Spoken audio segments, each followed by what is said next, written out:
Survivor. I'm so honored you're here with me today because today I answer a question that so many survivors have before joining our Music Can Heal Me coaching journey. It's a question I had myself for a very long time. This question is, if it's so painful, if it hurts so much, if it's so uncomfortable to think of my soul angel, then how can I start to think about my soul angel in a way that feels healing, in a way that is more comfortable? And if you're new here, your soul angel, my soul angel, our soul angels, well, they're the ones that have shifted from physical matter to spiritual energy. So, when I used to think of Dan, when I used to think of Shan, I used to think, well, I don't want to keep thinking about them, right? Because it's painful. It's uncomfortable, let's face it. And then I realized if I keep fearing thinking about them, if I keep feeling more pain than love every time I think about them, how will I ever heal? Right? I'm always going to stay in this loop of feeling uncomfortable, in pain, and it's never going to end, right? So I realized, all right, so I should stop fearing thinking of my soul angels. I should just start to feel more love than fear whenever I think about them. So then I tried that for a while, and guess what?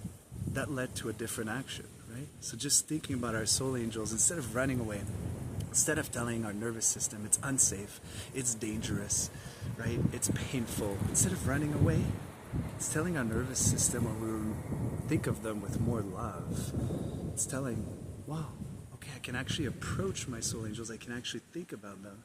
I can actually build a different type of relationship. So it's safe, right? The nervous system hears it's safe.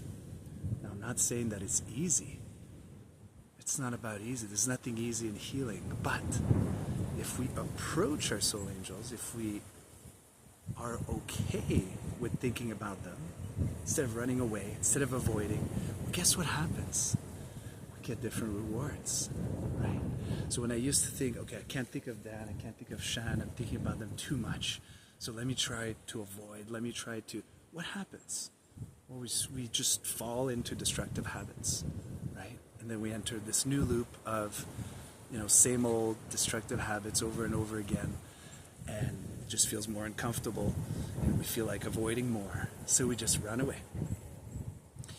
But to stop being in this endless loop, right? If we think of our soul angels with more love than pain, with more approach than avoidance, then instead of falling into those destructive patterns, destructive habits, what we do instead, because our nervous system is feeling safer, is we start to do healing habits instead. We start healing with them instead of running away from them, escaping on our own, feeling all alone, like we have no support in the world, when they're right here. They're right here, waiting for us to say, yes, I am ready to start remembering you with more love than pain, to start approaching you instead of running away, instead of avoiding, instead of losing myself in destructive habits. I'm going to start doing healing habits with you. And that's what I did. And that's what I teach people how to do. And once you've done that for a while and your nervous system feels it's safe to think of my soul angel, it actually leads to me taking healing steps, right? Doing healing habits instead of destructive habits. And I get to heal with my soul angel. And I get to feel guided, supported every step of the way. That's a different type of healing plan. So if you feel like you can't think of your soul angel and you have to avoid and you have to stay busy and destroy yourself some more, stop doing that, right? Start approaching your soul angel, start connecting, because the reason why you feel disconnected, my dear fellow survivors, is because you keep running away, right? So if you feel it's too painful to think of my soul angel, I gotta run away, I gotta avoid, I gotta think of something else. No wonder you're feeling disconnected. No wonder you're destroying yourself every day. I used to do that. for a long time. So start connecting by approaching, by loving, by discussing, by trying healing habits here at Music Can Heal, and you'll see completely different healing plan will unfold for you. So my dear fellow survivor, I say this with all my heart. Take good care of yourself, and may you be filled with music and healing.